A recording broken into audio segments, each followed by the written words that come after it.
Everywhere we've met thousands of Democrats, independents, and Republicans from all economic conditions, all walks of life, bound together in that community of shared values of family, work, neighborhood, peace, and freedom.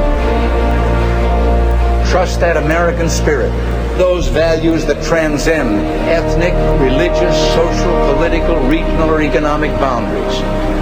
The spirit that burned with zeal in the hearts of millions of immigrants who came here in search of freedom. Some say that spirit no longer exists, but I've seen it. I've felt it all across this land. It's still there, ready to blaze into life if you and I are willing to do what has to be done.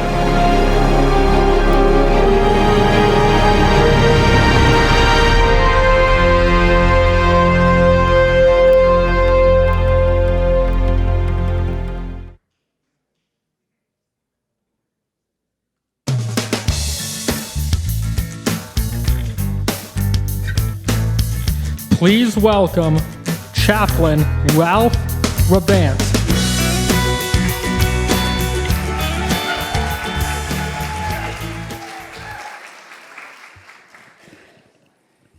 President Lincoln said, "With prayer and fasting, in sincerity and truth, then let us rest humbly in the hope authorized by the Word of God, that the united cry of our nation will be heard on high and answered with blessings, no less than the pardon of our national sins and the restoration of our now divided and suffering country to its former happy condition of unity and peace."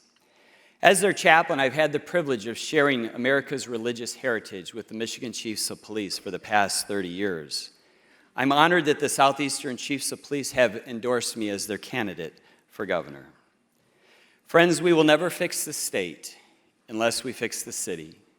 We will never fix the city unless we fix the neighborhood. And we will never fix the neighborhood unless we fix the family. We won't fix the family unless we understand God's design and purpose for it. So let's call on our Creator, the God of heaven and earth, to move in the hearts of people in our great state. Would you bow your heads with me as we pray? Sovereign Lord God, Creator of heaven and earth, we come in humility recognizing that you have raised up this exceptional country that we call America. We know, as Benjamin Franklin stated, if a sparrow cannot fall from the sky without your notice, is it possible that a nation would rise without your aid? Lord, we know that you have established our nation, you have protected our nation, and you have preserved our nation. Abraham Lincoln stated when he instituted the National Day of Prayer and Fasting that our nation has forgotten you. Many of us believe that our nation has abandoned you. We confess that we have abandoned your principles and we've left your truth behind. And as Abraham Lincoln called us to pray with these words, we have vainly imagined in the deceitfulness of our hearts that all of these blessings were performed by some superior wisdom and virtue of our own. Intoxicated with unbroken success, we have become too self-sufficient and too proud to pray to the God who made us. Lord, would you begin a mighty movement in America, and would you start in our state to turn back our hearts towards you? We know, Lord, that nothing is impossible with you. When we promote your truth and values, we will be unstoppable.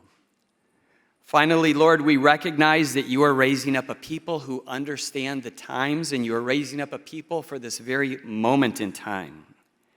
And Lord, as we reflect on our blessings, as we are humbled by our successes, knowing that they are from you, would you give us in this room the courage to stand for truth, knowing that our freedom comes not from the government, but comes from you, the maker of heaven and in earth.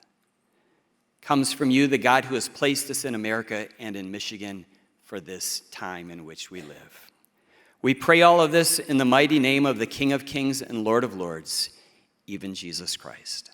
Amen.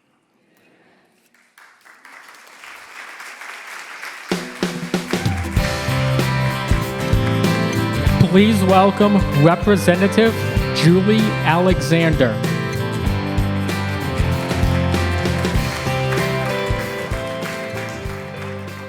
Thank you very much, and good evening.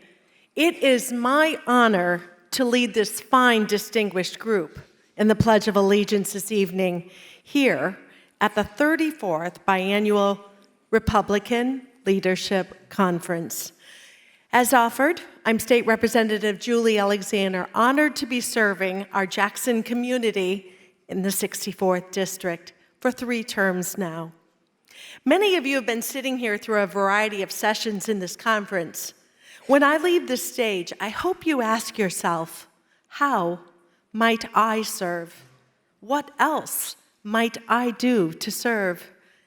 In addition to my service as an elected official or elected employee, my titles are mother, Nana of 3, wife of 34 years, farmer, and public school educator for 22 years.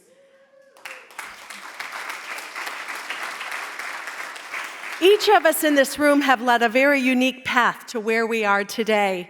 While I was not raised on a farm, after saying I do at the altar, earned me the title of farmer, and I'm currently pleased to be serving as the chair of House Agriculture Committee for the last 3 years. But your service to our local community, state, and nation is appreciated, and yet more is needed. Please find a way to serve as we fight for and defend our freedoms. Support law and order to keep us all safe. Defend sound education policies that allow our children to be successful. As a Marine mom, my heart leads me to acknowledge those that have sacrificed before us. Now let's continue on the path of service and show our respect to them and the sacrifice they paid. You are appreciated today because you're engaged and you want to educate yourself. Knowing that is a right start. But what other services might you offer? This morning, Governor Kristi Noem offered, start by saying yes, more. Get involved. You may find a gift or talent you didn't even know you had because you can make a difference. Protecting our freedom, securing free and fair elections, defending our children's futures, promoting Michigan's unique industries in the agriculture field are my passions. But I ask you, what are your passions? And how might you serve? At this time, please rise and join me in the Pledge of Allegiance. I pledge allegiance to the flag of the United States of America and to the republic for which it stands, one nation, under God, indivisible, with liberty and justice for all.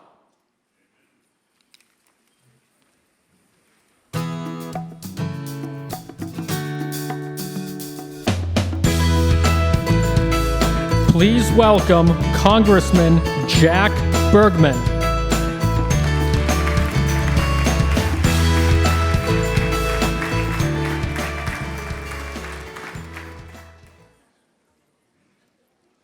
As my mother said, don't make it about you. So, rather than saying, welcome to my house, welcome to our house. Welcome to beautiful Mackinac Island in the 1st District of Michigan.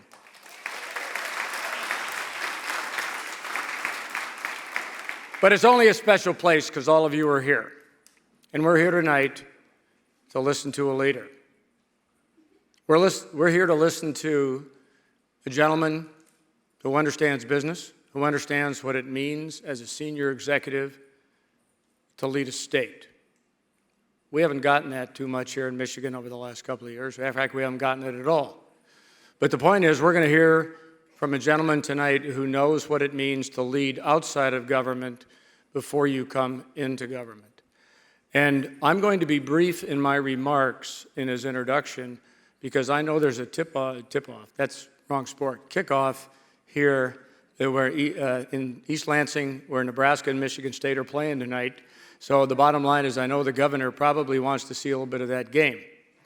And while we may come from different sides of the coin on this, what we all hope for in any contest is a contest that is fought with integrity, tenacity, and a spirit of you don't quit until the final clock has gone to zero, and then the results will be what the results will be. And then we walk off the field, congratulate each other, and prepare for the next game. But it's about the honesty and integrity that enables us as Americans to see through a lot of the things that aren't so honest and without integrity at this time. So without any further ado, the 40th governor of the state of Nebraska, Mr. Pete Ricketts.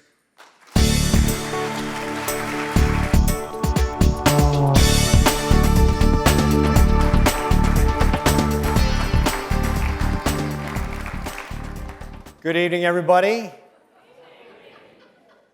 I am the warm-up act for Lindsey Graham. The good news is I'm not following him. He's a tough act to follow. Well, thank you all very much for giving me the opportunity to be here tonight, and I appreciate what you all are doing here in Michigan. You know, Nebraska and Michigan actually share a lot of things. Obviously, the Congressman just mentioned we got a kickoff coming up here in a little bit between Nebraska and Michigan State. That we're both, obviously, both schools are in the Big Ten. You got Michigan as well. We share a national championship, right? 1997. I know, you guys are lucky. We let you have that, right? One of the few we got like a bunch. We got a bunch of national titles. So what else do we share in common? Well, you guys have got a great college here in Michigan called Hillsdale. We got some Hillsdale people here.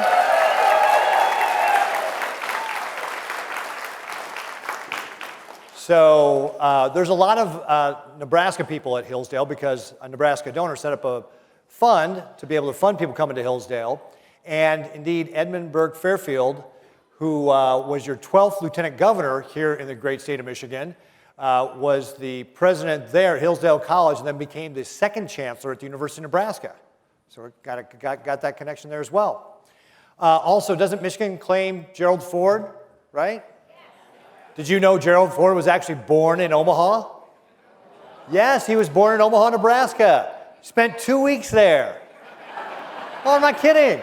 We got a little memorial to him and everything. So you can go see Gerald Ford's birthplace in Omaha, Nebraska. One of the other things that we share, we're dealing with all the crazy that is coming out of Washington, D.C. and even from our own states lately, haven't we? Going back to last year, we had all the civil disturbances, the riots around the Black Lives Matter. I know that we saw two very different approaches in Nebraska. One by our Republican mayor of Omaha, who believed in law and order, who supported the police and asked for the National Guard, and our Lincoln mayor, who did not support the police, who asked them to stay inside their building, who did not want National Guard help, who went out and knelt down and whatever kind of thing they do together with protesters, she did that. And the difference was very stark. Lincoln's a town about a quarter the size of Omaha, and they had 10 times the damage from the riots as Omaha did. That's the difference between supporting law enforcement and not supporting law enforcement. We support law enforcement in the Republican Party.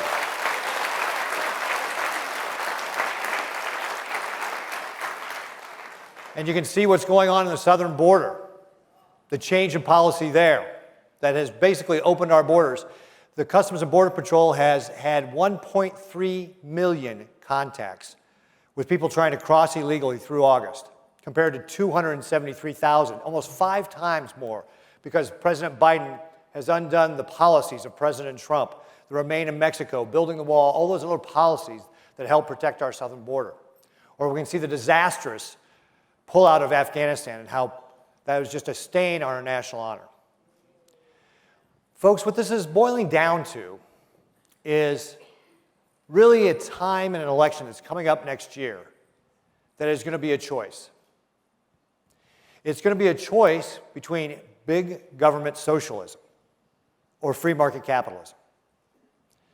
And we need to be choosing those words carefully, because when you hear about socialism, you hear about a lot of young people who are just like, oh, okay, well, I might like socialism.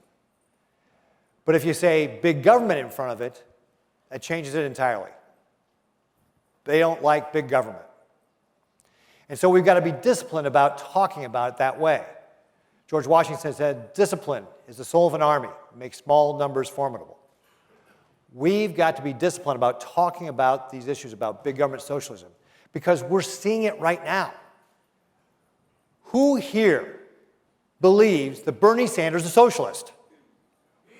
Yeah. Is Bernie Sanders a socialist? Yes, he is. You know that. You know what? America knows that too. They believe he's a socialist. He says he's a socialist.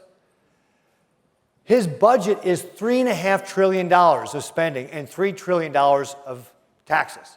It's a socialist budget. We can see it in other policies that are coming out. You may or may not be familiar with this policy called 30 by 30. It's a policy that was slipped into an executive order on January 27th, right after Joe Biden got in office. 2 paragraphs in a 57-page executive order that directs the Department of the Interior to come up with a plan to put 30% of the United States into conservation by the year 2030. According to their own numbers, we're at 12%. And to get to 30%, you'd have to put 9 states of Nebraska or 2 states of Texas into a state of conservation, which they won't define because they know that if they say nobody can use this land, people will figure out that means, oh, you can't use it for agriculture? Like Nebraska is 97% privately owned. 92% of our land is for agriculture. Putting 30% of that into conservation would devastate our state, ruin our small towns and rural communities, drive up the cost of land and property taxes, and make it impossible for young people to get into production agriculture and drive up the price of food. It's driven by radical environmentalists, including our Vice President, Kamala Harris, who introduced this resolution to the U.S. Senate in 2019, and Deb Haaland, who is the Interior Secretary, who was in the Congress and introduced it to the Congress in 2019. These are the folks that are pushing these big policies. There are no more moderate Democrats left in the Democrat Party. If you look at that budget I talked about, 50 senators and 220 Democrats in the House voted for it. Their names are in the congressional record. Every single one of them voted for that big government budget. It's now one of their 4 members who's pushing this 30 by 30 plan. They are supporting critical race theory. Critical race theory is a Marxist theory, folks. Instead of talking about warfare between the classes, it talks about warfare between the races, saying that if you're one color, you're the oppressor. If you're another color, you're the oppressed. Saying that you're always the victim. It betrays the civil rights movement of the 1960s. Martin Luther King taught us that he wanted his children to be judged by the content of their character, not the color of their skin. This is about judging the content of your skin. Telling you that if your skin's one color, that's what you're about. It's anti-American. When I said that this critical race theory was against our core values in America, the founder of the 1619 Project, that effort to rewrite American history, tweeted back at me that white supremacy was a core American value. Folks, that's not what we believe. We believe that we strive for a more perfect union, that we work together to give everybody that equal opportunity at the American dream. Even the words they use, equity. Equity is about equal outcomes. That's socialism. Equality is about equal opportunity. That's what we believe.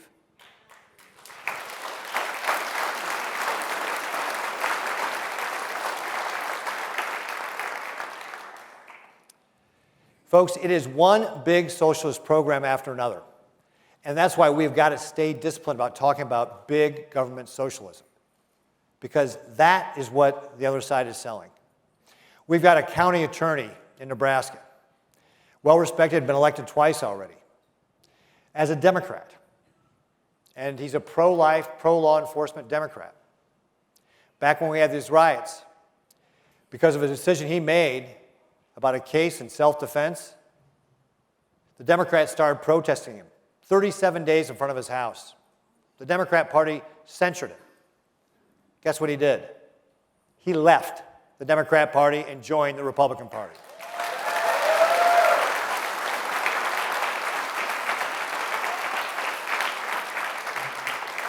His name is Don Klein, and he left the Democrat Party because, like Ronald Reagan, there's no room left for the moderates.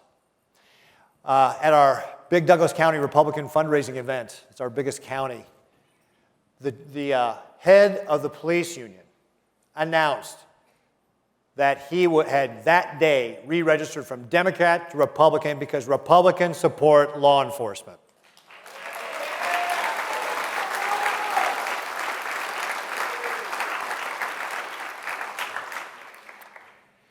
Folks, we've got to get out there and tell the other side of the story about what we represent. You've heard a lot up here today already from some of the speakers about how we got to talk about the things that we're for and talk about our vision for actually helping people achieve the American dream by bringing us together and unifying us, not by dividing us, not by big government programs, big socialist programs like this budget, or the 30 by 30 program, or CRT. I mean, think about all the big I got one for you. How about vaccine mandates? Folks, that's a big government socialist program, right? That is big government telling you what to do. And let me tell you, the Democrats may think this is all fine and good to stretch the law to try and get OSHA to write emergency regulations and then make private business enforce it. But folks, we should be very afraid of this huge abuse of federal power. Because you've set this precedent, that means that you will allow every other president to do the same thing on whatever they want to declare emergency about. That means that the federal government is going to turn American business into their law enforcement organizations, forcing their policy down upon us. I guarantee you, my fellow Republican governors and the Republican attorneys general will muster every tool in the toolbox to defeat this unlawful expansion of federal power.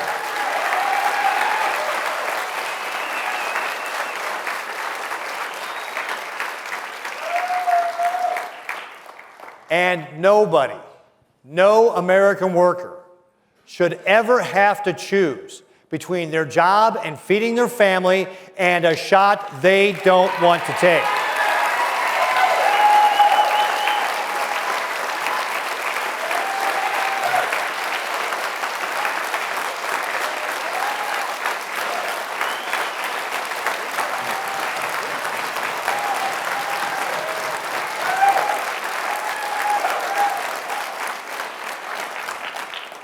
Let me tell you about a little bit how we handled the pandemic in Nebraska, because I think it's a contrast into what happened here in Michigan. In Nebraska, let's go back to March of 2020. In Nebraska, we took the approach that we didn't know a lot about this virus, but we knew it was going to be a virus, and that the key thing we could do is protect our hospital capacity, to make sure that anybody who needed that acute care could get a hospital bed, an ICU bed, or a ventilator whenever they needed it. That was our guiding star. That was our fundamental way that we focused on this. And by doing that, we were able to ask people to do the right thing. We never did a stay-at-home order.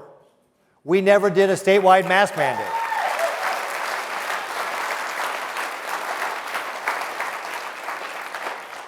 You know what we did do? We educated people. I had daily press conferences where I talked about what we knew and what we didn't know. And then in April, we said, and I took this from Doug Ducey, the governor of North Dakota, or the governor of Arizona, and Doug Burgum, the governor of North Dakota, and I didn't give them any credit, by the way. I just stole their idea. And I said, we're going to do 21 days to stay home, stay healthy, stay connected. We asked people to reduce their mobility so that we could make sure we preserve our hospital capacity. And guess what they did? They stayed home voluntarily. They figured it out. We didn't have to mandate anything. We asked people to do the right thing. You know why? Because you're adults. You can be trusted.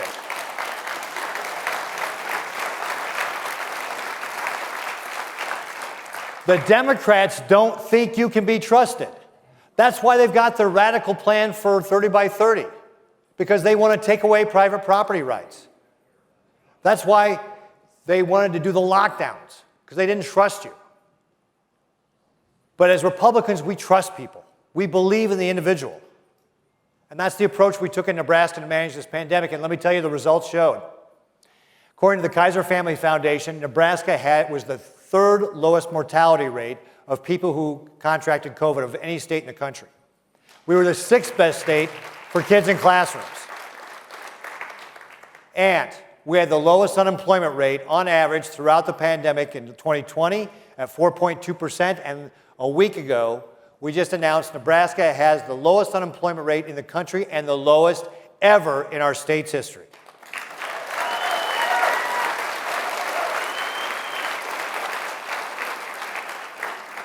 Republican policies work. You can trust the people to do the right thing. They will do it. So let's let them know that's what we want to do, is free the people. We want to give them the opportunity to be successful. We trust people. That's the difference between that big government socialism that we got to say all the time and free market capitalism, which is what we believe in. It's a big issue. When you look at the polling, and you express it that way, big market socialism versus free market capitalism wins 59-16. And among swing voters, 82-18. It's a winning issue. We need to talk about it. And that's where you all come in. You're leaders in the Republican Party here in Michigan. You've got a huge election. We got to retake the House next year in 2022.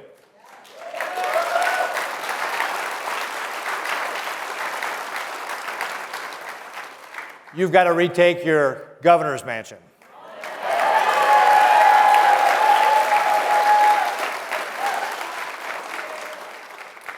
And what we've seen in Nebraska, and earlier this week I was actually talking to the Washington State Republican Party, they're seeing it there too. People are getting involved. You know, we've seen all sorts of bad policies coming out. I didn't even get into talking about the crazy sex ed standards that the national movement, this CECAS, is trying to push, this comprehensive sex education to sexualize our children, and it's just a terrible program to make pedophiles, and it's just terrible. So the thing is, we got to push back. We got to get people organized. We're seeing it in Nebraska. Independents and Republicans who've never been involved before are getting involved. We're seeing it in Washington State. We're seeing it all over this country. We got to do it. And folks, I know one of the things that everybody says is you don't talk about politics and religion in polite company. We got to do it. We got to share our vision for this country. We've got to go out there and talk to our friends and families and neighbors, especially the young people, and use the term free market capitalism versus big government socialism. Talk to them about the policies that are out there that are so damaging to our country, because that's how we're going to win. That's how we're going to win next year. And it's so important. We are at a time of choosing. You know, Ronald Reagan said, I'm sure you know the quote, freedom is never more than one generation away from extinction. We didn't pass it on to our children in the bloodstream. It must be fought for and protected and handed on to them to do the same. Or else in our sunset years, we'll be telling our children and our children's children of what it was once like in the United States, where men were free. That was a speech from Ronald Reagan in 1964 called A Time for Choosing. Folks, it's a time for choosing right now. We got to fight for our country.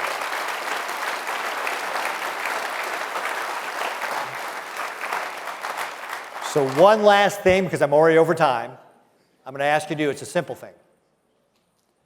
How do we start the little program here tonight? With a prayer, right? How many people go to restaurants and, for lunch or dinner, right? When you go to that meal, begin it with a prayer. When you sit down. I'm Catholic. It's easy to recognize us. But folks, we got to, if we start that, just changing the culture in that simple way. Every time we go to a restaurant for dinner, pray beforehand. And maybe somebody else sees you. And they go, you know what? I pray at home. I'm going to pray in the restaurant too. Sharing our faith. letting people know that we're a people of faith. Our founders believed that was so important for our republic. As Ronald Reagan said, all great change in this country starts around the dinner table. That small step, that expression of faith, will help us change our nation.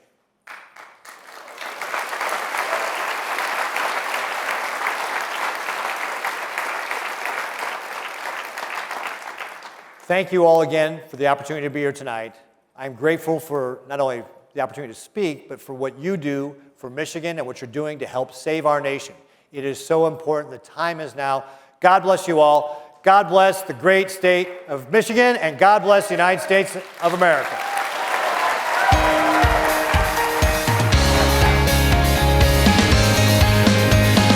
Please welcome Representative Graham Filler.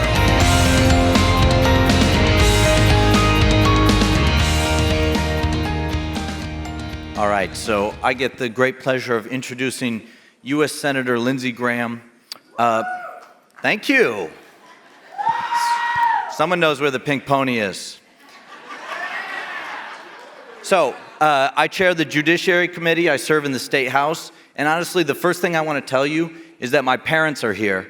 And if you run for office, you can't forget where you came from, and you can't forget your family, and you can't forget your district. So thank you so much. I love you guys. Thank you.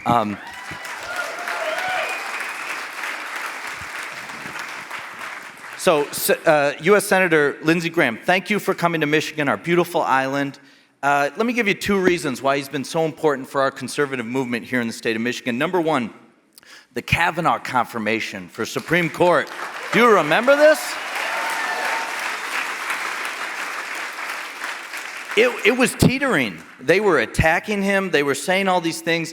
And Senator Graham stood up and he spoke truth to power, and he said this attack is a farce and it's a personal assassination, and it closed it. And that nomination, that confirmation, was a watershed moment in conservative politics to get another good conservative judge on the Supreme Court. Thank you. Number 2, the Democratic Party, so blind with sort of a personal distaste of Senator Graham, spent about $100 million to defeat him in a conservative state and then lost by 10 points. That's $100 million that wasn't spent on the U.S. House, which we're going to take in 2022.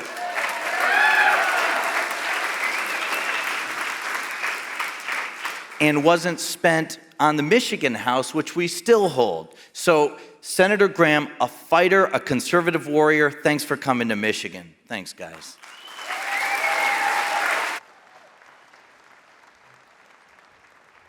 And I'm here for one reason, and one reason only. South Carolina and America need Lindsey Graham back in the United States Senate. He has stood strong for less government and less taxes, and the armed forces of the United States of America have no greater champion in the United States Senate than Senator Lindsey Graham. Has been standing strong with President Trump to secure our border. He stood behind the president's declaration of a national emergency. We need more money for wall funding because the threats against the country are greater, not smaller. We've already started to build that wall, and we're going to secure the border. South Carolina, you are home to the chairman of the Judiciary Committee in the United States Senate. And this president and this chairman are going to see even more conservatives appointed to our federal courts. His breakneck success on getting judges confirmed to the federal bench has many on the right cheering and many on the left sounding the alarm. And Senator Lindsey Graham provided the kind of strong support that has seen this president see confirmed more conservatives to our federal court of appeals in the first 2 years of any president in American history. If I'm chairman next year, we're going to do judges, and more judges. Many, many people voted for this president because of the federal judiciary. I believe this is where his lasting legacy is going to lie. These judges and justices are people who believe in the Constitution, and they'll make sure they look to the text of the Constitution. And as we watch Democrats on the Judiciary Committee treat a good man so badly. We're hearing that the Senate Democrats coordinated the disruption with some of these protesters. Your senator called that spectacle exactly what it was. This is the most unethical sham since I've been in politics. What you want to do is destroy this guy's life, hold this seat open, and hope you win in 2020. You've said that, not me. You've got nothing to apologize for. Lindsey Graham stood strong, and now Justice Brett Kavanaugh sits on the Supreme Court of the United States of America. This was his best moment. This is a moment comparable to Attorney Welch putting down McCarthy. So let's do it, South Carolina. Let's re-elect Senator Lindsey Graham to the United States Senate. God bless you and God bless America.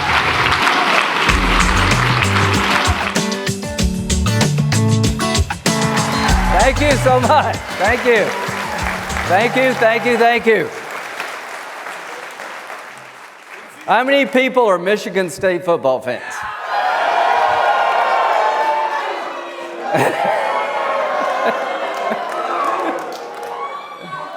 How many of you love Jesus? So Strom Thurmond, who I took his place, he was elected the year before I was born. So we change senators every 50 years in South Carolina if we need to or not. He said, you can talk about anything you want to, except football. So the bottom line is they kick off at 7. Ted talked for 52 minutes. Wasn't he good? I can be good in 22 minutes. So I'm the only thing between you and the bar. I've been here about 24 hours, and here's what I want to say to the Michigan GOP. If there's ever a contest between the parties at a bar, I'm picking you. You would make us proud. So, do you ever get pissed when you watch TV? Do you ever want to throw something at the television? Yeah, I did that today. For some reason, I stopped watching the Ryder Cup and the Clemson game, and I went to Fox, and I saw a clip of Joe Biden running down the men and women of the Border Patrol, right? Did you see what happened down there? They took all the horses away. In the democratic world, the Border Patrol agents are the bad guys, and the Haitians running our border are the good guys, apparently. So I want to do something tonight. I want to send a message to the men and women of the United States Border Patrol. I want you to get on your feet and let them know how you feel about the job they're doing for all of us. Ladies and gentlemen, give it up for the men and women of the United States Border Patrol.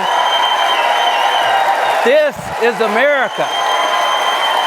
Joe Biden and Kamala Harris are not America. This is America. To the Border Patrol, we have your back. We have your back. Thank you, thank you.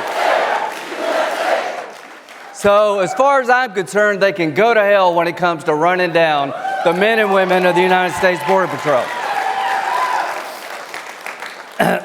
So I just want to get into it really quick. I want to get to the kickoff as close as I can and see if Clemson wins here. Thanks for having me. I never thought I would go to Michigan and live to tell about it. The last time that people from Michigan came to my state, it did not end well for us.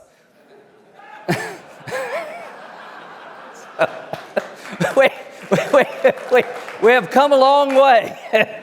We have come a long way together. So I just want to say to the Michigan Republican Party, you fight the good fight. You got a lot of great candidates. Graham, who introduced me, thank you so much. He's a nice young man. I've just met some really talented people at the State House level. We've got to hang on to it. Ron, where's Ron? Is party chairman here? How about a round of applause for Ron, Ambassador?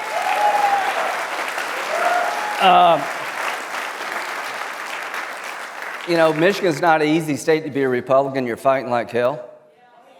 And when I think of Michigan, I think of Detroit. Now I think of Mackinac Island. So it's been a good trade for me. So you've heard it all. Everybody's said everything that needs to be said, and I'm the last guy to say it. So the bottom line is, here's what I want to say. I appreciate all you did to help me get reelected. Thank you. Has anybody here heard of LindseyGraham.com? Anybody here watch Sean Hannity? How many of you donated to my campaign? Thank you so much. And those that haven't, you have your chance tonight. So, you know how I survived all this? Is people like you. There's just not enough money in my state. I don't know how I pissed every Democrat in the country off, but I did. And, yeah, I think I'm a nice guy. But it was irrational, wasn't it? I got in the way of their effort to destroy a good man. You know, politics, well played, is a lot of fun. It's passionate. We're all Americans. But there's a side to the left. The most intolerant people in the world are liberals. Do you agree with that? I mean, just really intolerant. There's nothing they won't do for power. And my moment came. I've known Brett Kavanaugh for 20 years. If Brett and his wife moved next door to you, you would be lucky because you'd have a heck of a neighbor. He's a good man, one of the smartest people of his generation, exactly who a Republican would nominate if they became president. And what made that work for me is I voted for their nominees even though I wouldn't have picked them because it used to work that way.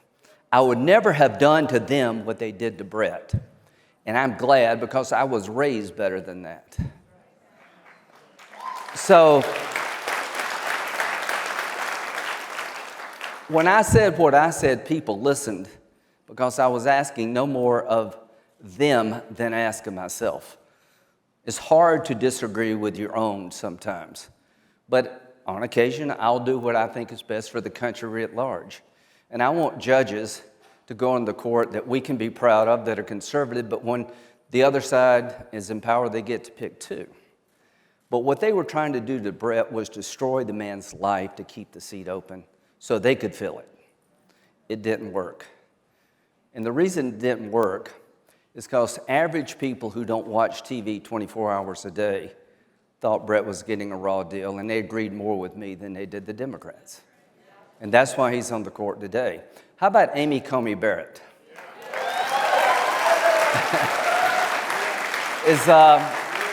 We got any young women here that are pro-life? Raise your hand. Boy, did I come to the right place. So let me tell you about being a young woman and being pro-life. It's hard in American politics for a woman to be conservative. It's hard to be an African American and be conservative. Have you heard of Tim Scott? I don't think Trump is listening. He might be. I hope President Trump runs again.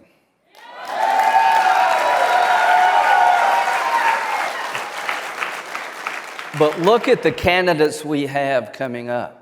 Kristi Noem, Tim Scott, Ted Cruz, I can go on and on and on and on. We have an embarrassment of riches. But at the end of the day, Amy Coney Barrett dared to embrace her faith. She talked about her like 12 kids. And anybody that can do what her and her husband are doing needs to be on the Supreme Court. She's one of the most talented people I've ever met. She embraced her faith, and she stood her ground. And the reason she made it through is because after Kavanaugh, they couldn't afford to do to her what they did to Kavanaugh. And let me tell you why these two things are important.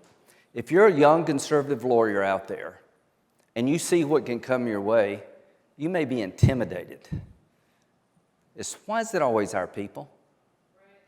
Thomas, Bork, always our people, right? So what are they trying to do? They're trying to scare young people away from getting in the ring. Well, we kicked their ass. And so to the young women out there, there's a place for you on the Supreme Court if you're pro-life and you unashamedly embrace your faith. There's a place for you in the White House one day, too. So ladies and gentlemen, we're at war, right? Very quickly, there's what they are doing on the Democratic side. There's what they could do if they could, and there's what we need to do. So let's start with what they're doing. They're screwing the country up. If there was a contest to screw up America, Joe Biden would win. Yeah, I think the prize goes to China. So I've known Joe Biden for a long time. It's not about him being nice or not being nice. It's about him being competent. He's a dangerous man. He doesn't know what he's doing. And his vice president is Hillary Clinton without the charm. So,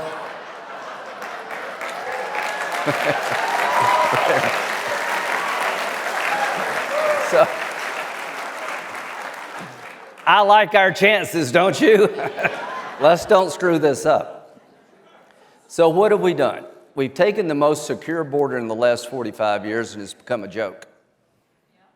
And what bothers me the most is that they're beating on the people that risk their lives to protect us. Where do you think most of these Haitians went? They left the bridge. Where'd they go? They didn't go back to Haiti. I bet you for every one that went back to Haiti, 3 or 4 are here in the country. And after a while, you can't blame people for coming here because we're the dumb ones. Who doesn't want to come to America? Everybody, but we can't let everybody come to America. So the border is broken because they took everything Trump did and changed it because they don't like him. Isn't that dumb? Isn't that just stupid? Whether you like Trump or not, what he did on the border worked. So we got the most open, out-of-control border in the history of the United States. And let's add another thing into the mix. Afghanistan. Any military members here? Thank you all. Thank you for your service. I was in the Air Force for 33 years. I was a judge advocate. I was a lawyer, judge, prosecutor, defense counsel. The only people I know that wanted to kill me were probably my clients when I was a defense counsel. But I spent about 140 days on the ground in Iraq and Afghanistan working with rule of law issues, spending time in the jail. And you get to meet some of these people up close and personal. You don't want them out of jail. They're all out of jail. So what did Joe Biden do in the first 8 months? He has absolutely created chaos on our border. There's a welcome to America sign. All you got to do is put 1 foot on the ground, claim asylum, you never leave. He took a situation in Afghanistan and did the unthinkable. He withdrew the military, leaving American citizens behind. He deserves to be impeached for that. He deserves to be impeached, in my view, for dereliction of duty. The number one thing of any commander-in-chief is to protect our men and women in uniform and our American citizens. He closed Bagram Air Base and made us rely on one airport in the hands of the enemy. There are hundreds of people left behind, American citizens and their families. There are thousands of Afghans who fought along our side, trapped inside of Afghanistan. And there is a perfect storm brewing for another 9/11. Al-Qaeda is roaring back in Afghanistan. The Taliban are not new and different. To think they are makes you an idiot. These are radical Islamists. We got any Presbyterians here? Now, you're predestined to be here. Good. Do we have any Methodists? Yeah. We have any Baptists? Yeah. Well, the Methodist is a Baptist that can read at home. So I'm a Baptist. We laugh about our religious differences. The people running Afghanistan would kill everybody in this room if they could. In their world, there'd be no women sitting in this room right now. In their world, nobody gets to vote. There are no parties. and they just hung 3 people up on a crane just to show people what comes your way if you cross the Taliban. I've been there, Iraq and Afghanistan, 57 times since 9/11. Do you remember where you were on 9/11? Doesn't it make you sick to your stomach that we allowed this to happen? Ladies and gentlemen, I've never been more worried about our national security than I am right now. Our men and women in uniform fought bravely, they did their job and then some, and to see it all just given away breaks my heart. So, what to do? Between an open border and a terrorist state called Afghanistan with Al-Qaeda given a welcome, bad things are coming our way if we don't change course. With inflation rampant, the middle class is getting crushed. This is what they're doing. But I want to give you a little idea of what they would do if they could, but they not yet can. It gets worse if we lose. What is stopping Puerto Rico and D.C. from becoming a state? Every senator in the United States Senate on our side opposes that. It came from the House. And the only reason D.C. and Puerto Rico will not become a state anytime soon is because we have enough Republicans in the Senate to block it.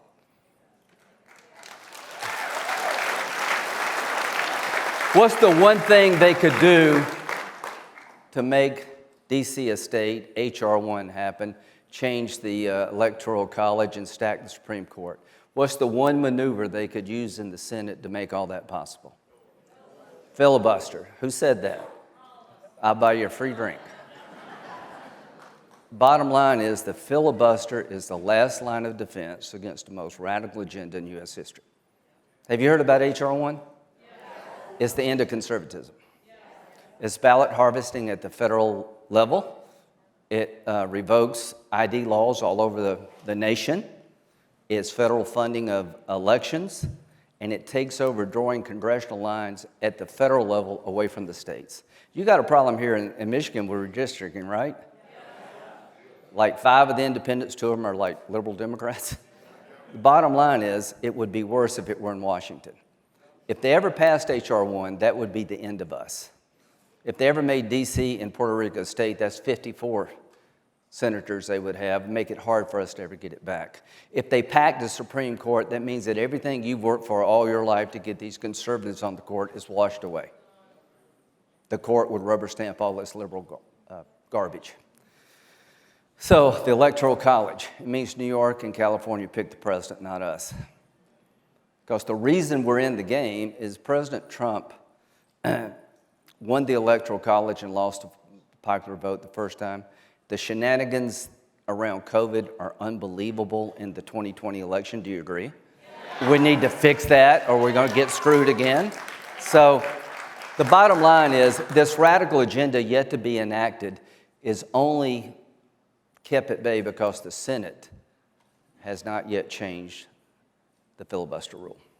Sinema and Manchin, pray for these people. Buy them a drink if you see them. I don't know if they'll hold. I think they will. The $3.5 trillion bill has got nothing to do with infrastructure. It's got everything to do with socialism. So we're in a fight for our lives.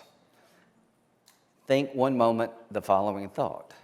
One more United States senator on the Republican side.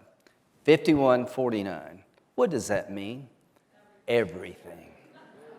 Who's the chairman of the Budget Committee now? Bernie Sanders. Who would be the chairman of the Budget Committee if we took over? Lindsey Graham. Yeah. What does that mean? That means more money in your pocket to drink. So the chairman of the Budget Committee is an avowed socialist who went to the Soviet Union on his honeymoon and I don't think ever came back. The bottom line is that the Democratic Party in today's world is the most radical group of people in modern American politics. And we've got to take their power away before they do permanent damage to this country. I've never felt better about that than I do right now. They have done more to help us than we've had done to help ourselves. I want to thank the Democratic Party for putting us back in the game. Now, here in Michigan, John James, hell of a fight, right? Have you heard of Herschel Walker? Run, Herschel, run. So let me talk a little bit about the way forward. The way forward for us is to compare what we've done and will do versus what they have done and will do. Do you agree with that? There are a lot of people that are very agnostic about politics. They vote, but they don't pay much attention. Everybody in this room, if you have a friend that's on the fence, get them off the fence, right? If you don't have a friend, go make one. Bottom line is, conservatives need to vote, but that's not enough. We need to persuade. And how do you persuade somebody? I've never felt more welcomed anywhere I've gone than I do the last day. We've had a bunch of selfies. Thank you for coming, Lindsey. I don't always agree with you, but thank you for coming. Thank you for showing up. Thank you for serving. I guarantee you, I feel appreciated. And the first thing you have to do to convert somebody to your cause is make them feel like you care about them. Talk about the sanctity of life. Don't be ashamed of being pro-life. Did you see the bill they just passed? It would destroy every abortion protection in the entire country. These people are nuts. So, ladies and gentlemen, our job is to persuade the people on the fence. And here's what I think. We got a hell of a story to tell. Between what they've done to the country and what we could do for the country, we can win this thing. Now, I want to end this talking about President Trump. So let me tell you about him. We got off to a hard start. I was one of 16 people who ran for president, and if you don't remember that, it's really not your fault because it didn't last that long. I don't think anybody even got a t-shirt. Ted did a hell of a lot better than I did. So I was not a fan of President Trump, and I ran out of things to say about him, and here's the good news, nobody was listening. And the only time I really made any impact on the race is when he gave out the number of my flip phone. Do you remember that? Yeah, my flip phone did really well. I didn't do that well. But after the election, he called me over and he said, hey, listen, I'd like you to help you. I'd like you to help me. I said, Mr. President, you won, I lost, I'd be glad to. You're the guy, so let's see what we can do to help America. And he says, I'm sorry about giving out your phone number. I said, don't worry about it. It's the only time anybody noticed I was around. And people ask me, what happened with you and Trump? I said, we found common ground. I've come to like him and he likes him. And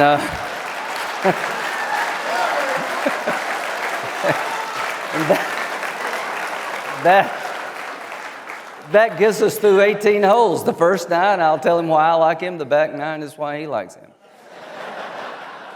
But all joking aside, and he can be a handful, he was one of the most consequential presidents in American history.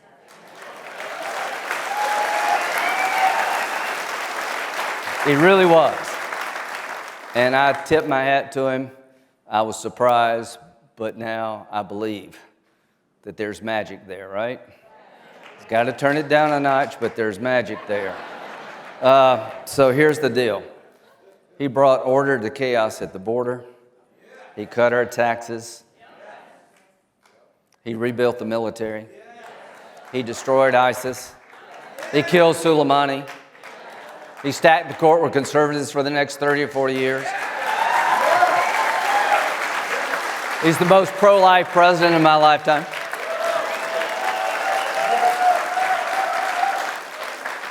And I said, Mr. President, why don't you talk about that? He says, that's boring. To me, that's not boring. When the people on the fence are engaged, remind them, I know he can be a handful and you may not like this tweet or that, but remember how life was when he was president. Everybody did pretty well. So, the vaccine being developed in 9 months was probably the most significant medical accomplishment maybe in the history of the country. 92% of the people in the hospital are unvaccinated. You decide if you want to take the vaccine, I took it. President Trump, thank you for making it available to the world. It saved a lot of lives. So, to the Republican Party of Michigan, you're sort of the test case here. You've got a rural state where you knock it out of the park, right? It's a couple of areas, the urban areas, that we have problems with. We've got to grow the vote among minorities. We did better with Hispanics, President Trump did, than any president since President Bush. Because Hispanic families on the border don't like the chaos any more than you do. They like the opportunity. Tim Scott has an unlimited future. I'm proud of the fact that in my state, we have the only African-American senator in the United States Senate as a Republican, that's Tim Scott. I'm proud that Nikki Haley, an Indian-American governor, was my governor. Nancy Mace, where's Nancy? She's here somewhere, member of Congress, first graduate of the Citadel, is in Congress. So the bottom line is South Carolina has changed for the better. It's not about where you came from. It's not about the color of your skin. It's about who you are and what you want to do. If you're liberal, it doesn't matter where you come from or the color of your skin, you're going to lose. If you're conservative, I think the sky's the limit in South Carolina. And here's what I want to leave you with. Conservatism is the last best hope for mankind.